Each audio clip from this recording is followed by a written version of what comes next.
Olá, como vocês estão? Pois eu vou bem. Está começando mais um episódio desse podcast maravilhoso, Você Lírico e Eu Poético, podcast de literatura. Está começando... Eu já disse que ia começar o episódio. Eu desaprendi a fazer a introdução desse podcast. Ok, quarta temporada, eu acho que é o terceiro episódio dessa quarta temporada, mas a gente coloca o número do episódio contínuo para a gente saber quantos episódios esse podcast já tem, mas a gente tá na quarta temporada. As temporadas anteriores tiveram 10 episódios. Essa temporada pode ser que tenha mais episódios. Eu não sei. E outra coisa que eu tenho que avisar para vocês que ouviam anteriormente as outras temporadas no Spotify, eu quero avisar que não tem mais. Agora esse podcast é exclusivo no YouTube. Por quê? Porque eu quis remover do Spotify. Deu a louca no produtor. No caso sou eu. Enfim.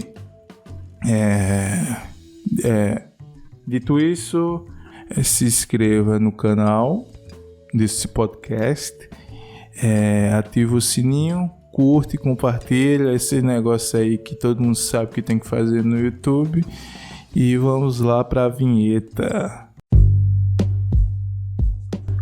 Você lírico e eu poético.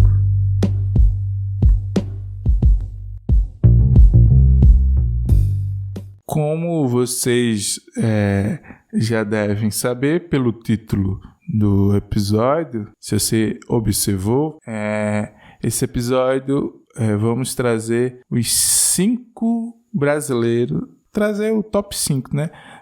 Top 5 de escritores negros brasileiros. Eu tenho dislexia e problema de dicção. Então, essa frase, 5 escritores negros brasileiros, foi difícil eu pronunciar. Você percebeu que eu falei pausadamente. Porque se eu não falar pausadamente, eu, obviamente eu vou errar ao pronunciar essa frase inteira. Então, número 1, eu deveria, como top 5, falar do quinto pro último. Mas aqui é diferente. Eu vou falar em sequência. 1, 2, 3, 4, 5. Não necessariamente os escritores são os maiores nessa ordem. Pode ser outra ordem. É meio que subjetivo. Cada pessoa vai elencar no ranking diferente, dependendo do gosto literário. Então aqui é meramente ilustrativo os números. E o importante é que dentro dos 5 que eu acho importante falar, vou trazer os 5 escritores brasileiros que são negros. Então, número 1, Machado de Assis. Machado de Assis não poderia ficar de fora porque ele foi o maior nome da literatura brasileira. E sim, ele era negro.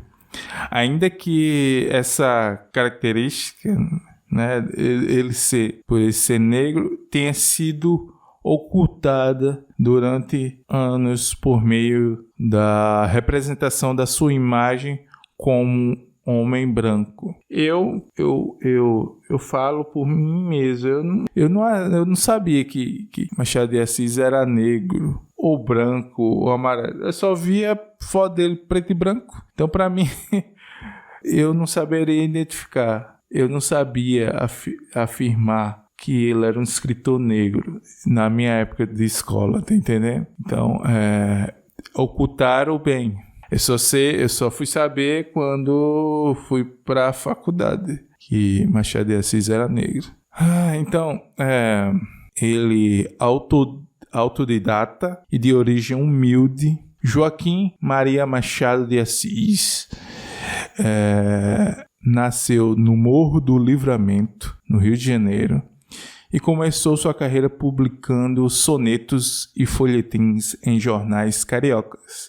E além dos títulos famosos, também publicou diversos contos, poemas, peças de teatros e crônicas. Publicou seu primeiro livro em 1864, uma coletânea de poemas chamado Crisálidas. Já seu primeiro romance foi Ressurreição, lançado em 1872. Machado escreveu mais de 50 obras, como, por exemplo, os famigerados títulos Memórias Póstumas de Brás Cubas e Quincas Borba. Eu acho que ambos foi de 1800... Não, o primeiro, Memórias Póstumas de Brás Cubas, foi em 1881 e Quincas Borba, 1891. E também Dom Casmurro, 1899. Agora, número 2, escritora negra brasileira, Maria Firmina dos Reis. Nascida em São Luís do Maranhão, Maria Firmina dos Reis é um exemplo de mulheres negras guerreiras que romperam barreiras, encararam estereótipos, ai, que dicção e leitura ótima minha, e enfrentaram preconceitos do seu tempo. Aos 22 anos, foi aprovada em um concurso público para trabalhar como professora na cadeira de instrução primária, sendo a primeira docente concursada no estado.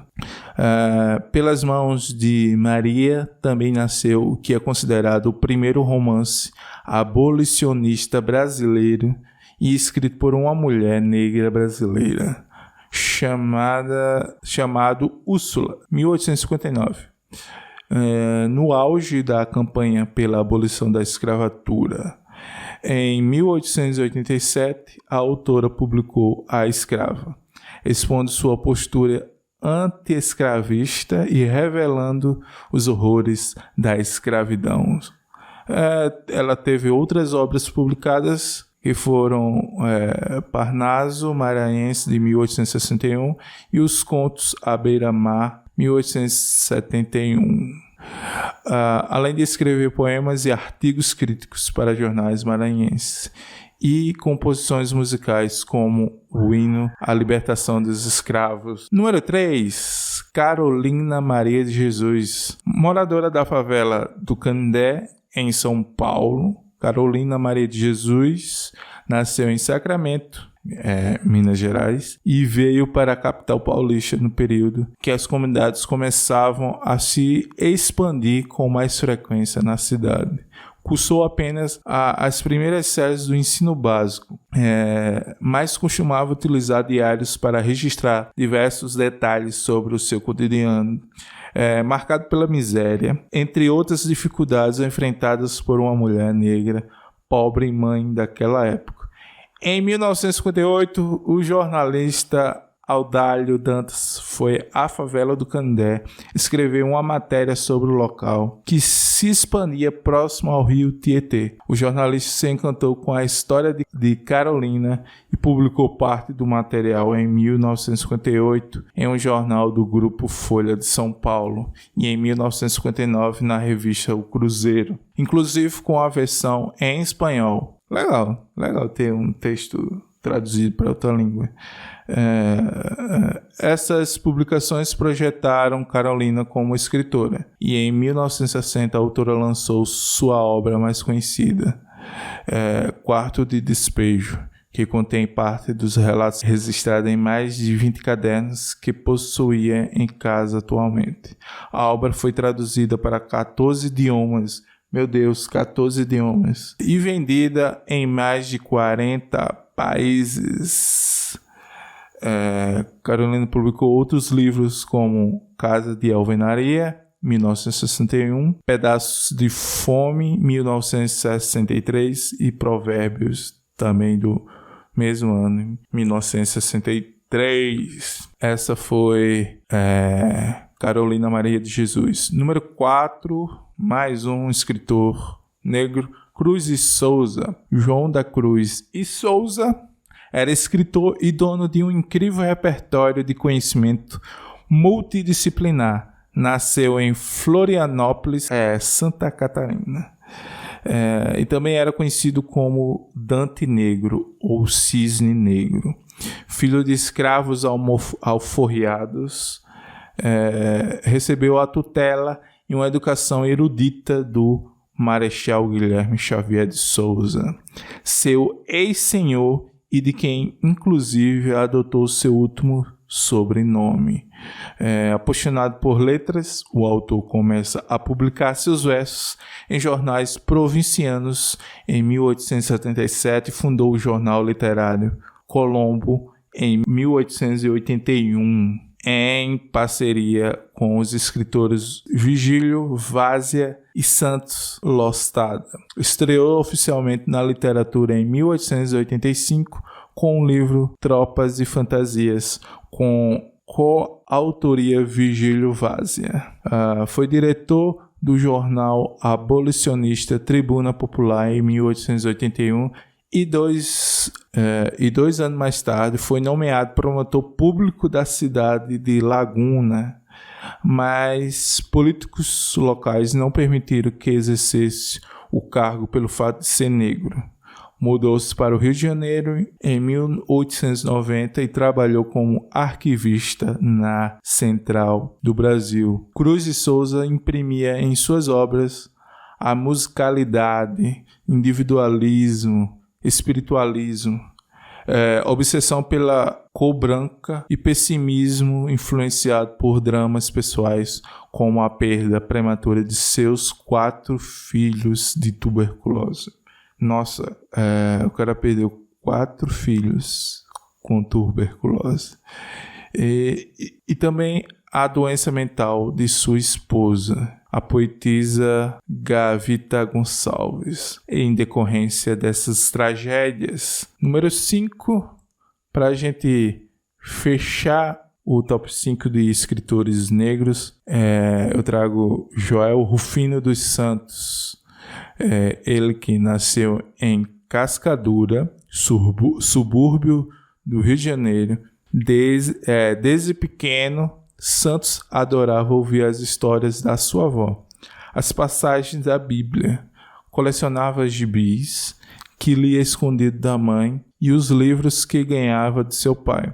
Mudou-se para o bairro da Glória e iniciou os estudos universitários no curso de História da antiga Faculdade de Filosofia da Universidade do Brasil, onde foi professor de cursinho para vestibular. Anos depois foi convidado pelo historiador Nelson Werneck Sodré para ser seu assistente no Instituto Superior de Estudos Brasileiros, o ISEB, e lá teve contato com diversos pensadores, sendo inclusive um dos coautores da História Nova do Brasil, 1963, livro considerado um marco na historiografia brasileira. O autor também se tornou referência no estudo da cultura africana no Brasil. Durante o período da ditadura militar, foi exilado por suas ideias contrárias ao regime e morou na Bolívia até 1973,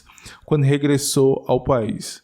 Suas principais obras são Bichos da Terra Tão Pequenos, 2010, Claros Sussurros de Celeste Ventos, 2012, Crônica de Indomáveis Delírios, 1991. Esse foi Joel Rufino dos Santos e esse foi o top 5 de escritores negros brasileiros. Espero que tenha gostado do top 5.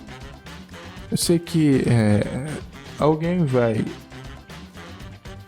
dizer que faltou alguém, mas enfim, é apenas uma lista de 5 escritores. Então, espero que tenha gostado e até a próxima quarta-feira, no mesmo horário. Vai ser sempre publicado às 9h30 da manhã. E eu acho que eu fico por aqui. Acho não, eu vou ficando por aqui. Agradeço quem ouviu até aqui. Se inscreva no canal, compartilhe, curte, assine o sininho. Faça tudo aí que tem que fazer no YouTube. Valeu!